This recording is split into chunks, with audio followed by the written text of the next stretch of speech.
नमस्कार के साथ आदित्य शुक्ल जी, अब तैयार होते हुए आप पकड़े गए हैं। हम बात बात कर रहे हैं उन्नत व्यक्तित्व की। हनुमान जी को साथ लेकर आधार है आपकी पुस्तक। और जब हनुमान जी का स्मरण करते हैं तो हम में से कई लोग वो जो चौपाई है हनुमान चालीसा में से, जय जय जय हनुमान गोसाई, कृपा करो गुरुदेव की नाई। गुरुदेव की नाई जी। तो इसमें आदित्य जी, आप अपनी अभिव्यक्ति प्रारंभ करें उससे पहले मैं ये इससे ये पता लगता है कि हमारी परंपरा में गुरु तत्व का बहुत ही महत्व रहा है। तो मतलब कृपा करो गुरुदेव की नाई का मतलब गुरुदेव जैसी कृपा करते हैं वैसी आप करो। जी, जी। यानी सटल लेवल पर कहीं न कहीं ऐसा माना गया, इसमें लगता है कि जो गुरु है उसका स्थान इतना उच्च है कि उसके जैसी कृपा हनुमान जी कर रहे हैं। तो अब ये जी। गुरु क्या है, आप इसके बारे में थोड़ा बताइए? अशोक जी, मुझको लगता है कि हनुमान जी की कृपा है, हम दोनों हनुमान जी के भक्त आज एक रूप हो गए हैं। कुर्ता हाँ, दोनों बिल्कुल। तो यह भी एक सुखद संयोग है। और जी, मैं इसको तो संयोग ऐसे ही मानता हूं कि ये गुरु भाई जैसे वाला वातावरण है। तो यदि यदि गुरु की चर्चा करनी है और गुरु का स्मरण करना है, तो एक रूपता तो चाहिए जीवन में, और गुरु का काम है एक रूपता लाना ही है। जहां जीवन में उबड़ खाबड़ है, उतार चढ़ाव है, तो उतार चढ़ाव तो रहे, या शारीरिक रूप से रहे, भौतिक रूप से रहे, लेकिन मन के अंदर उस ऊपर खबर और उतार चढ़ाव का है वह प्रभाव ना पड़े। जो आनंद का जो प्रवाह है वह एक रूपता हो, और उत्तरोत्तर एक रूपता हो, आगे बढ़ने की ओर हो। गुरु की यही भूमिका है। यदि साहित्यिक दृष्टि से कहें अशोक जी, तो गुरु का जो विपरीतार्थ अर्थ विलोमार्थ है, विलोम शब्द है, वह लघु होता है। तो यदि इसी को कह लें कि यदि गुरु नहीं है तो लघु हैं हम। तो जीवन में जो हमारे लघुता को मिटा दे वही गुरु है। क्या बात तो है! यदि एक बहुत ही शब्द में सुंदर। कहें, तो जीवन में जो हमारी लघुता को, जो छोटापन है उसको मिटा दे। और छोटापन मिटाने का मतलब वह आर्थिक दृष्टि से, व्यवहारिक दृष्टि से, मानसिक दृष्टि से, जो भी दृष्टि से जो लघुता है उसको दूर कर दे। और इसीलिए तुलसीदास जी संकेत करते हैं कि आप मेरे मित्र के रूप में भी कृपा कर सकते हैं, माता पिता के रूप में भी कृपा कर सकते हैं, मित्र के रूप में, माता पिता के रूप में, बंधु जितने भी जो नाते हैं सृष्टि के, उसके रूप में कृपा करने की एक सीमा है अशोक जी। गुरु है, असीमित है। जी। तो उनके अंदर असीमित क्षमता है, और इसीलिए ज्ञानी है हनुमान जी, उनको भी तुलसीदास जी ज्ञान देते हैं। बोलते हैं हनुमान जी, गड़बड़ नहीं करते ना, तो मैं तो स्वार्थी हूं, क्योंकि हित मेरा होना है, तो मैं बताता हूं कि भाई गुरु की तरह मुझ पर कृपा कीजिएगा। तो आप समझ सकते हैं कि गुरु के प्रति ये क्या भावना है, वह तुलसीदास जी की और हम सबकी होनी चाहिए। तो गुरु के शब्द का आपने जो बताया कि जो लघुता को दूर कर देता है, वो बहुत ही सुंदर व्याख्या है। और ऐसा लगता है इस तरफ गुरु पर इस बात को लेकर मनन करें, तो हमारी जो-जो संकीर्णता है और जिस तरह से हम अपने आप को अपनी सीमाओं का बंदी बना देते हैं, तो गुरु उनको तोड़ देते हैं। इसलिए जी। एक और अर्थ जो गुरु शब्द का मैंने गुरु मुख से जो श्रवण किया, हमारा शास्त्र भी बताते हैं आदित्य जी कि जो आपका नाम है आदित्य, प्रकाश, तो गुरु वो है जो अज्ञान के अंधकार को दूर करके ज्ञान का प्रकाश फैला देते हैं। जी। तो इसका एक आध्यात्मिक पक्ष भी है अशोक जी। जी, उनको जानना ज्यादा महत्वपूर्ण है, क्योंकि देखिए, अध्यात्म का मतलब है स्वयं को जानना। यदि व्यक्ति अध्यात्म का मतलब, फिर मैं कहा लक्षणों पर मत जाइएगा। पूजा पाठ, व्रत, नियम, उपवास, ये अध्यात्म नहीं है, ये प्रक्रियाएं हैं अध्यात्म को साधने की। तो अध्यात्म है स्वयं को जानना, मैं ईश्वर का अंश हूं, इनको जानना अध्यात्म है। तो आध्यात्मिक दृष्टि से किसी भी चीज को समझने का प्रयास कीजिए, और यदि वो समझ में आ जाए, तो फिर जीवन में उनको आत्मसात करना है बड़ा आसान हो जाता है।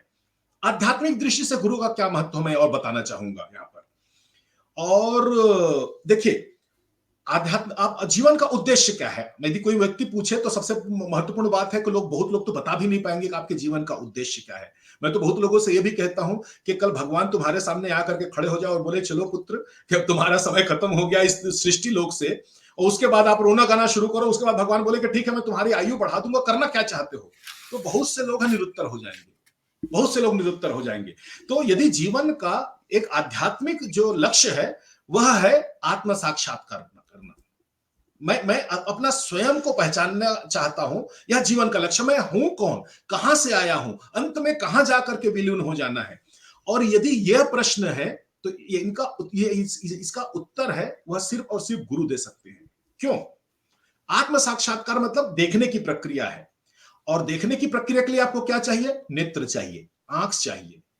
और मजे की बात है कि आप अपने आंख से स्वयं को नहीं देख सकते। आप संपूर्ण सृष्टि देख सकते हैं, लेकिन अपने आंख से आप स्वयं को नहीं देख सकते। तब फिर मतलब मसला फिर कैसे सुलझेगा? तो आप सामने दर्पण रख लीजिए, और जैसे ही आप दर्पण रखते हैं तो आप अपने आप को देख पाते हैं। लेकिन अशोक जी, मामला यहां तक नहीं है। अब यह है कि यहां पर दो समस्याएं और हो सकती है। या तो यह हो सकती है कि आपकी आंख में समस्या हो, तब भी नहीं दिख सकता, या फिर दर्पण धुंधला हो, तब भी नहीं दिख सकता। तो ये दोनों समस्याओं का निदान है गुरुदेव करते हैं आध्यात्मिक दृष्टि से। जैसे कि भाई, हम यदि आध्यात्मिक दृष्टि से कहें तो दर्पण क्या है मेरे लिए? तो रमन दर्पण कहलाए, भले बुरे सारे अवगुण को देखे और दिखाए। तो आध्यात्मिक दृष्टि से मन को है वो दर्पण कहा गया है। और नेत्र क्या है? तो तुलसीदास जी लिखते हैं, ज्ञान विराग नयन उर्गारी। जो ज्ञान है और वैराग्य है, अब नयन है। अब यदि दर्पण खराब है, तो इसीलिए तुलसीदास जी सबसे पहले हनुमान चालीसा में वंदना करते हैं कि श्री गुरु चरण सरोज रज निज मन मुकुर सुधार। तो यदि दर्पण गंदा है तो उसको पानी से नहीं साफ कर सकते, और गंदा हो जाएगा। कपड़े से नहीं साफ कर सकते, उसको साफ करने के लिए धूल चाहिए होता है। पहले लोग बाग राख से दर्पण को साफ करते थे। तो बोले, गुरु के चरणों की धूल यदि मुझको मिल जाए तो मैं अपने मन रूपी दर्पण को साफ कर दूं। और मन रूपी दर्पण साफ हो गया, अब क्या बच गया? नेत्र बच गया। तो पुनः नेत्र के लिए तुलसीदास जी लिखते हैं कि गुरु पद रज मृद मंजुल अंजन। और ये गुरु के जो चरण की जो धूल है वह एक अंजन के समान है, और जैसे ही आप अपने आंखों पर इसको लगाते हैं तो आपकी जो दृष्टि है वह दिव्य दृष्टि में परिवर्तित हो जाती है। और जब नेत्र में है दिव्यता आ गई और दर्पण साफ है, उसके बाद आप आराम से आत्म साक्षात कर सकते हैं। यह आध्यात्मिक महत्व है। तो चाहे मन खराब हो या नेत्र खराब हो, ज्ञान और वैराग्य के जो नेत्र है उसमें दिव्य दृष्टि देने की क्षमता है, और मन को पवित्र करने की क्षमता है, वह गुरु के सानिध्य में है। इसलिए मैं सबसे कहूंगा, अपने गुरु का आश्रय लीजिए, चैतन्यता से अनुभव कीजिए अपने गुरु के सानिध्य का। और जिनके जीवन में गुरु ना होना तो परेशान मत होइए, हनुमान जी को गुरु मान लीजिए आज से ही। अब मैं ना आदित्य जी बात को लेकर थोड़ा पीछे जा रहा हूँ। मुझे ऐसा स्मरण आता है, जब हमने यह श्रृंखला प्रारंभ की थी तो एक समय आपने कहा था आप हनुमान जी को भगवत रूप में नहीं देखकर ऐसे देखते हैं जो आपको प्रेरणा दें, ऐसा कुछ संकेत था। उस बात को लेकर मैं इस तरफ पहुंच जाता हूँ कि आप कहीं ना कहीं ऐसा प्रतिपादित कर रहे थे मेरी समझ में, कि जो आध्यात्म में रुचि नहीं रखने वाले हैं उनके लिए भी व्यावहारिक उन्नति की दृष्टि से जो हनुमान जी के चरित्र पर चिंतन मनन है और अपने विकास करने की यात्रा को आगे बढ़ाने की बात है, वो फिर भी प्रासंगिक रहता है। जी जी। तो अभी जो बात आप कह रहे हैं वो यदि किसी में आध्यात्मिक प्यास जागृत नहीं हुई है तो ये बात उस पर लागू नहीं होती है। मैं दोनों का सम्मान सम्मान करता हूं, पर मैं चाहता था कि हम समन्वित दृष्टि से इसको समझकर आपके साथ आगे बढ़ें। तो क्योंकि अभी जैसे आपने कहा उसमें तो एकदम अलग रूप में जीवन को समझने अपनाने की दृष्टि और वो पात्रता रखने वाले के लिए ये रेलेवेंट है, प्रासंगिक है। जिसको लगेगा कि मुझे आध्यात्मिक नहीं, मुझे तो अमुक रूप में जीवन में अपनी सीमा तोड़नी है आर्थिक रूप से या जो भी है, आप इसको थोड़ा स्पष्ट करें। इसमें क्या क्या है अशोक जी, आप अमेरिका में बैठे हैं ठीक है। और मैं भारत में हूं, और यदि हम दोनों यह जिद करना शुरू कर दें कि मैं अमेरिका में हूं, आप भारत में हैं, तो यह बेवजह की बातें होंगी। जो आदमी अध्यात्म को नहीं मानता कहता है उसको अध्यात्म की समझ नहीं। बस वैसे ही है कि मैं भारत में बैठा हूं, मुझको पता नहीं मैं भारत में हूं। अध्यात्म का अर्थ फिर मैंने कहा लक्षणों में मत जाइएगा। हम अच्छा। जब लक्षणों में जाते हैं तब समस्या होती है। अध्यात्म का अर्थ, कोई आध्यात्मिक आदमी यदि मंदिर नहीं जाता है तो उसके अध्यात्म पर प्रश्न चिन्ह नहीं लगा नहीं, सकते। नहीं, ये बात मैं भी मानता हूँ और जी। इ इ मुझे क्षमा करें, इसमें भी मैं समझता हूँ कि मंदिर जाने का भी महत्व है, पर किसी जी, के लिए जी। कोई पद्धति मैं अधिक वही कारगर कहा। होगी। ठीक। वही कहा, वही कहा। वो तुलसी देखिए, कबीरदास जी हैं मेरे ख्याल से, मैं भूल नहीं कर रहा हूं, तो वो क्या लिखते हैं, माला जपो न कर्म हूं, मुख से कहूं ना राम, और मेरा स्वामी मुझे जपे तब पाऊं विश्राम। हुँ, तो भक्ति तो इस स्तर की होती है। क्यों मैं माला नहीं जपता, हुँ, मैं पारायण नहीं करता, और नहीं मैं मुंह से राम कहूंगा, लेकिन मैं भक्ति में इतना प्रबल रहूंगा कि एक दिन मेरे ईश्वर है मेरा नाम लेना शुरू कर दे। और लेते हैं। हनुमान जी के सामने राम जी हाथ जोड़ करके कहते हैं कि सन्मुख हो ही ना सकत मन मोरा। तो यह भक्ति में सामर्थ्य है। मैं क्या कह रहा हूं, आपको, आप यदि आध्यात्मिक व्यक्ति हैं तब भी आपको घोषणा करने की आवश्यकता नहीं है कि मैं आध्यात्मिक हूं। और यदि आध्यात्म पर आपकी रुचि किसी कारण से अनुभव नहीं कर पा रहे हैं, आप आध्यात्मिक तो आप हैं। यदि आपने ये 5 तत्वों का शरीर लेकर के आए हैं, आपके अंदर अध्यात्म है। जिनके अंदर आत्मा है अशोक जी, उनके अंदर अध्यात्म है। बात यह है कि उसको अनुभव करने का है। अनुभव जिस दिन हो जाएगा, व्यक्ति उसका उपयोग करना शुरू कर देंगे। तो मैं आपकी पंक्तियाँ बल्कि मानस की पंक्तियाँ जो कि आपने पुस्तक में सम्मिलित की हैं कि बड़े भाग मानुष तनु पावा, सुर दुर्लभ सब ग्रंथहि गावा, साधन जी, जी। धाम मोक्ष कर मोक्ष द्वारा, कर पाई न जेई परलोक लोक संवारा। तो ये परलोक के बारे में स्पष्टता है, पर मुख्य जो प्रथम इसका खंड है, बड़े भाग मानुष तनु पावा, मुझे लगता है इससे कोई भी असहमत नहीं होगा, क्योंकि मनुष्य होने के गौरव का अनुभव तो सांस लेते हुए और ये कितना विलक्षण है वो सभी कर रहे हैं, बताते हुए हैं इसको। फिर व्यक्तित्व की बात को लेते हुए जब वो हनुमान जी को गुरु रूप में देख रहे हैं, तो कैसे आपको व्यक्तिगत रूप से ऐसा लगता है कि उनका जो गुरु रूप है वो सुंदरकांड का पाठ करते हुए आपके प्रति खुलता है? अ, गुरु के रूप में मुझको जो गुरु कौन, कैसे होना चाहिए, इनके भी बहुत सारे लक्षण हैं। तो मुझको ऐसा लगता है कि जो अपने आचरण से, अपने अनुभव से अपने शिष्य को ज्ञान दे, वह गुरु ज्यादा प्रभावी होते हैं, बजाय शास्त्रों की बातें कह दें। शास्त्रों में लिखी हुई बातों को समझा दें, शास्त्रों की गुड़ रहस्य को समझा दें, आध्यात्म की बड़ी बड़ी बातें कह दें। इनके तुलना में यदि गुरु अपने जीवन में, अपने संघर्षों के, अपने अनुभव से यदि शिष्य को शिक्षा दे, तो शिष्य है ज्यादा सहज रूप से ग्रहण कर पाता है। इस दृष्टि से हनुमान जी श्रेष्ठ गुरु हैं। क्योंकि हनुमान जी के जीवन में जो जो चुनौतियां आई थी ना अशोक जी, हमारे जीवन में शून्य है, शून्य है। तो हमारे गुरु हैं, तो वो तो बड़े बड़े चुनौतियों को पहले ही झेल चुके हैं। आप उनके पास कोई भी एक समस्या लेकर के जाइए, हनुमान जी उन समस्या का जो विशाल रूप है, उसका समाधान पाए हुए अपने जीवन में। तो उनके पास आपके हर समस्याओं का अनुभव पूर्वक समाधान है। वो अपने अनुभव से बताते हैं। तो ये है, ये हनुमान जी की श्रेष्ठता है। गुरु के रूप में मैं फिर कहूंगा, यदि मेरी बातों को आप यदि यदि भक्ति अध्यात्म के दृष्टि से ना सुने, हनुमान जी पर आपकी श्रद्धा हो ना हो, लेकिन जो हनुमान जी के सूत्र हैं उनसे समझने का प्रयास करेंगे, तो आप मुझसे मेरी बातों से सहमत होंगे।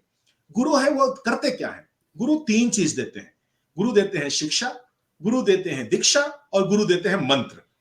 तो हनुमान जी ने अपने आचरण से, अपने जीवन के अनुभव से हमको ये 3 चीजें देते हैं। और वो ऐसा नहीं मुझको, आप सबके लिए है। जो जो स्वीकार कर ले उनके लिए है।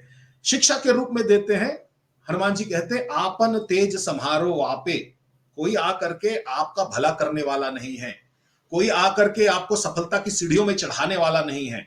जब तक आप यह तय नहीं करेंगे कि मुझको सफल होना है, हाँ, आपका कोई कोई भला नहीं कर सकता।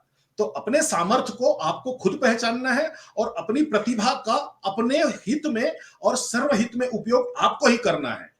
लोग संकेतों के माध्यम से लोग आपके सहायक हो सकते हैं, ये हनुमान जी पहले ही बता देते हैं। और मैंने पिछले एपिसोड में भी कहा था अशोक जी, राम जी है किसी को भी गले लगा लेते हैं, वो कृपालु हैं, करुणा निधान है। हनुमान जी ऐसे नहीं करते। हनुमान जी हैं जाकर के बताते हैं, सुग्रीव को कहते हैं, सुग्रीव तुम समस्या में हो, तुम्हारा समाधान राम के पास है, मित्रता कर लो। सुग्रीव मित्रता करते हैं। हनुमान जी हैं, विभीषण के पास जाते हैं, विभीषण से कहते हैं, विभीषण तुम समस्या में हो, तुम्हारा समाधान राम के पास है, तुम राम के पास आ जाओ। वो चाहते तो विभीषण को अपने साथ भी ला सकते थे, लेकिन नहीं, उनको उनके हाल में छोड़ दिए कि भाई मैंने तुमको एक सूत्र दे दिया, मैंने आपको एक सलाह बता दी, अब ये आप पर है, आप उनका अनुकरण करते हैं कि नहीं करते हैं। तो हनुमान जी गुरु के रूप में इसलिए और ज्यादा श्रेष्ठ हैं कि वह आपको अकर्मण्य नहीं बनने देते। फिर मैं आपसे कह रहा हूं, हनुमान चालीसा सुंदरकांड पाठ करने का उद्देश्य है हनुमान जी के माध्यम से आपन तेज समारो वापे, मैं अपनी विशेषताओं को, अपने तेज को प्रखर करूं। दूसरी बात, दीक्षा, हनुमान जी दीक्षा देते हैं, वह क्या है, कुमति निवार सुमत के संगी। तो मैं, पहली बात है शिक्षा, तो मुझको लगता है कोई भी इस बात से असहमत नहीं होगा कि आदमी है, आपको खुद को ही जीना पड़ता है, सबको लड़ने ही पड़े अपने अपने युद्ध, और चाहे राजा राम हो चाहे गौतम बुद्ध। जब ईश्वर को भी तन धर के पृथ्वी पर आना पड़ता है तो उनको अपना संघर्ष खुद लड़ना पड़ता है, वह अपनी मायावी शक्ति का उपयोग नहीं कर पाते।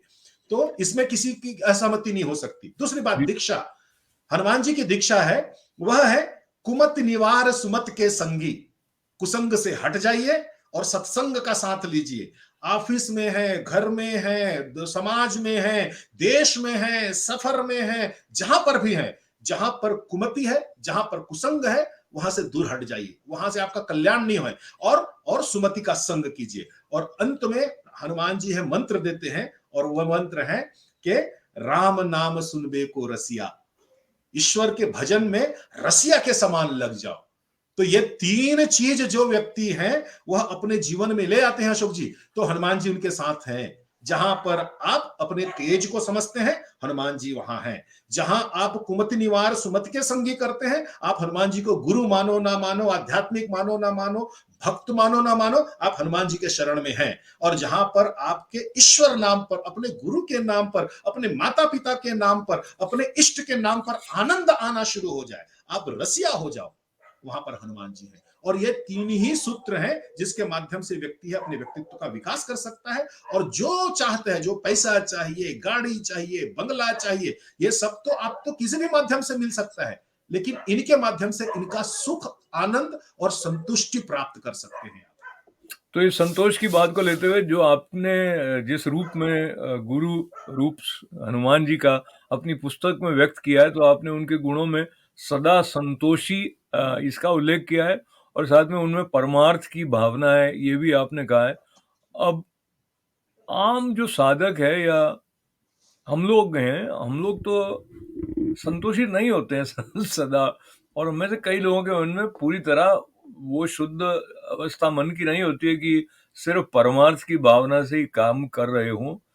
तो ऐसे में जैसे आपने कहा, वो अपने जीवन से सिखा तो रहे हैं, पर जो कामनाएं हैं अ, उनका क्या किया उनका क्या किया जाए? हनुमान जी इसके बारे में क्या कहते हैं? अशोक जी, सबसे महत्वपूर्ण बात है कि हमको छोटे छोटे चीजों की जब समझ आ जाए तो जीवन बहुत आसान हो जाता है। जैसे परमार्थ क्या है, और परमार्थ से जुड़ा हुआ शब्द है स्वार्थ। स्वार्थ और परमार्थ है, ये साथ साथ जोड़ा जाता है। स्वार्थ क्या है, जब मैं केवल अपने हित की बात करता हूं, वह स्वार्थ है। परमार्थ क्या है, जब मैं अपने हित की तो बात करता हूं, साथ में ही संसार और समिष्टि के हित को भी अपने साथ जोड़ लेता हूं, यह परमार्थ है। परमार्थ में अशोक जी स्वार्थ की तिलांजलि नहीं है, आप अपने स्वार्थ की पूर्ति करते ही हो। जैसे मुझको प्यास है, तो मैं अपने घर में, मुझको पानी की समस्या हो रही है, तो मैं अपने घर में कुआं खोद लूं, तो क्या हुआ, मेरे स्वार्थ की तो पूर्ति हुई और पूरे गांव की भी प्यास की जो है वह तृप्ति हो गई। यह परमार्थ है।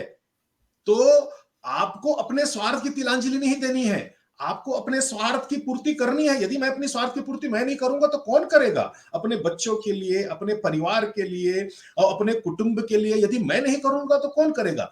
लेकिन परमार्थ क्या कहता है कि अपने आप को वहीं तक सीमित मत रखो, वो तो करो लेकिन उसका विस्तार कर लो। हनुमान जी यही करते हैं। हनुमान जी अपने लिए कोई काम नहीं करते, वो सुग्रीव के लिए काम करते हैं, वह विभीषण के लिए काम करते हैं, रावण के हित के लिए भी काम करते हैं, उनके दरबार में जाकर के बहुत समझाते हैं।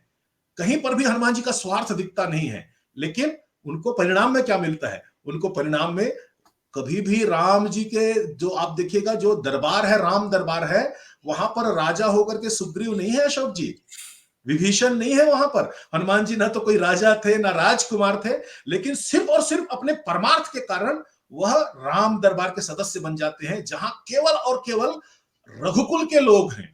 राम जी हैं, चारों भाई हैं उनके, और जगत जननी सीता है, वहां पर स्थान प्राप्त करते हैं। कितना बड़ा स्थान है सोचिए। मतलब वैसे ही है कि विपक्षी जो है उनके मंत्रिमंडल में आप जा करके केंद्रीय मंत्री बन गए हो। हम्म, तो यह परमार्थ की शक्ति है। और हनुमान जी क्या किए? हनुमान जी अपने स्वार्थ को तिलांजलि नहीं दिए, वह राम जी की भक्ति करते रहे, लेकिन अपने स्वार्थ को सामने कहीं नहीं लाया। तो इस बात तो ये है हनुमान जी से हम बखूबी सीख सकते हैं। तो इस बात को लेते हुए ऐसा लगता है, समय जब आपके साथ इस तरह के सत्संग रस का प्रवाह हो रहा होता है तो वो थोड़ा और गति पकड़ लेता है। पर मेरी ओर से मैं एक संकेत आपसे और प्रार्थना उसकी करूं, हनुमान जी का स्मरण करके। और आपने इसका संकेत किया है, हनुमान जी संकट मोचक के रूप में तो हम सब उनको जानते हैं और भजते भी हैं, और जो कुछ हमारा संकट है वो बैगी हर लो, ऐसी प्रार्थना भी उनसे करते हैं। पर आपने ये याद दिलाया कि वो सुग्रीव को कभी बाली के संकट और भय से मुक्त नहीं करा सके थे, और इसी तरह से लंका में जाकर उन्होंने विध्वंस कर दिया, वहां उनको कुछ पता नहीं था। पर उन्होंने सुग्रीव को न्याय दिलाने के लिए किष्किंधा या बाली पर आक्रमण करने की कोई योजना बनाई नहीं थी।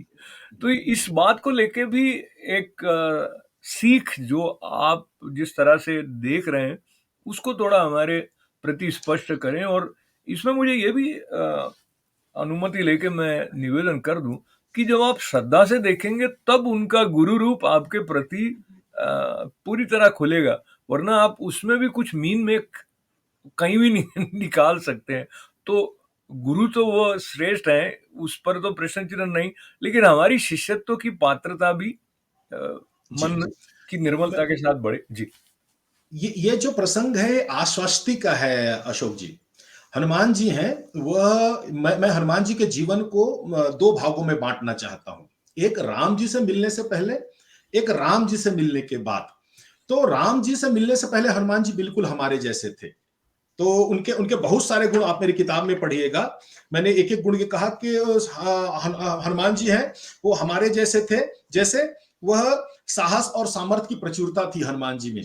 जी। हमारे अंदर भी है, हमारे अंदर भी है। जो जो मेरे जीवन का लक्ष्य है उसके लिए मेरे पास पर्याप्त साधन है और पर्याप्त सामर्थ्य है। हनुमान जी भी भूले हुए थे, मैं भी भूला हुआ हूं। संतुलित एवं गरिमापूर्ण व्यवहार, हनुमान जी हैं, हमेशा संतुलित और गरिमापूर्ण व्यवहार करते थे। मैं भी यही करता हूं, क्योंकि मुझको कोई उल्टा सीधा बोल दे तो मैं मन में कटुता है लेकर के रह जाता हूं, लेकिन मैं मुखर नहीं हो पाता। वैसे ही हनुमान जी है, सदा संतोषी थे। वह बाली के साथ थे तब भी संतोष में थे, सुग्रीव के साथ जंगल जंगल घूम रहे हैं, पर्वत पर्वत घूम रहे हैं, तब भी संतोष है। मुझ में है, मुझको लक्ष्य में सफलता मिले तब भी मैं संतोषी हूं, नहीं मिले तब भी संतोषी हूं। तो मतलब क्या है? और जो आपने कहा कि हनुमान जी को संकट मोचक कहा जाता है, वो कभी कभी सुग्रीव के संकट हरे ही नहीं। अरे जो लंका में जा करके शत्रु देश में लंका को जला दे, अशोक वाटिका को उजाड़ दे, अरे एक पत्थर फेंक के मार देते आप, एक पत्थर फेंक के मार देते बाली की तरफ, क्या पता दोनों भाइयों में मित्रता हो जाती। और सुनिए, सब सत्य के पक्ष में थे, वो हमेशा जी। सत्य के साथ देते थे। वो चाहते तो बाली के मंत्रिमंडल में मंत्री बन सकते थे। बाली बहुत बहुत पसंद करते थे हनुमान जी को, और कौन ना करे, इतने इतने विद्वान व्यक्ति हैं वो। लेकिन सत्य के कारण वो सुग्रीव के। जी। जी।